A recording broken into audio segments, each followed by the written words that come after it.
अगर home schooling आपको थका देती है और आपको लगता है कि शायद आप ही गलत तो हो सकता है वजह ये नहीं बल्कि कुछ और हो। शायद आप स्कूल को कॉपी करने की कोशिश कर रहे हैं। And honestly this is the most common mistake home schooling parents make.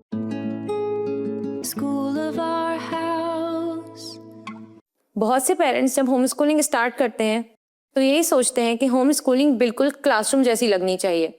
सुबह 8 बजे उठो, 2 बजे तक लेसन्स करो, वर्कशीट्स कंप्लीट करो, टाइम टेबल फॉलो करो, हर सब्जेक्ट कवर करो और हर वक्त टीचर मोड पे ही रहो। And if it doesn't look like that they feel like they are failing. और मैं ये इसलिए कह सकती हूँ क्योंकि मैं खुद वहाँ थी। एक ऑर्गेनाइज लेसन प्लान करना, डेली टाइम टेबल फॉलो करने की कोशिश करना और ये सोचना कि अगर ये परफेक्टली स्ट्रक्चर नहीं है तो शायद मैं ठीक से नहीं कर रही। Here is what nobody tells you about home schooling. School जो करता है वो आप रेप्लिकेट नहीं कर सकते।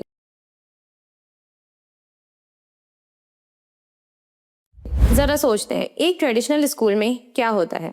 प्रिंसिपल होता है, टीचर्स होते हैं हर सब्जेक्ट के अलग अलग, स्पोर्ट्स कोच होता है, आर्ट टीचर होता है, म्यूजिक टीचर होता है, एडमिन स्टाफ होता है, सपोर्टिंग स्टाफ होता है और ये सब मिलके एक बच्चे की एजुकेशन हैंडल करते हैं और आप सब कुछ खुद ही करने की कोशिश कर रहे हो। No wonder you get tired at the end of the day.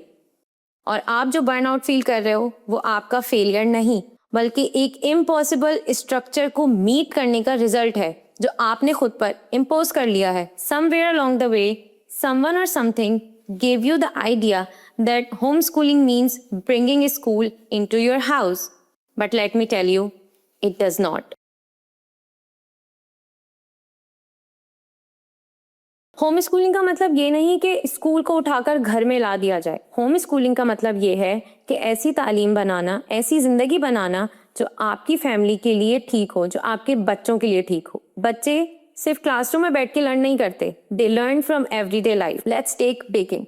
Baking teaches science when they experience the melting of chocolate, raising of dough, and the temperature setting. Gardening teaches them biology when they see a seed growing and becoming a plant and track its growth and its reproduction. And grocery shopping, it teaches maths when they count, measure, compare. सबसे अच्छी learning तब होती है जब वो आपसे conversation करते हैं, डिनर टेबल पर, सुबह की चाय पर, रास्ते में, कार राइड्स पर। जब वो आपसे पूछते हैं कि मम्मा ये क्यों होता है, ये कैसे होता है, यही लर्निंग है, real learning, the kind that sticks. मैं जानती हूँ ये करना आसान नहीं है, स्पेशली जब आपके आसपास लोग पूछ रहे हो तो क्या पढ़ा रही हो, क्या रूटीन फॉलो कर रही हो, क्या करिकुलम फॉलो कर रही हो। And then you think to yourself, all we did was play outside and read a book. But I want to reframe that. Outdoor play, that's physical development, social learning, and emotional regulation. And book reading, that's language, imagination, attention span, and emotional intelligence. Your child is learning.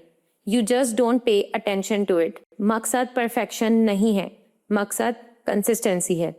हर दिन perfect नहीं हो सकता। किसी दिन आप थक जाओगे, किसी दिन बच्चे कोऑपरेटिव नहीं होंगे।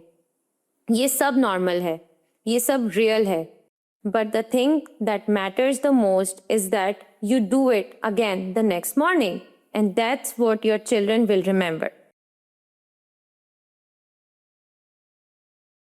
बच्चों को परफेक्ट टीचर नहीं चाहिए, बच्चों को प्रेजेंट पेरेंट चाहिए। एक ऐसा पेरेंट जो उनके साथ हो, जो उन्हें देखे, जो उनके सवालों का जवाब दे। आपके बच्चे ये नहीं सोचेंगे कि आपका लेसन प्लान कितना परफेक्ट था।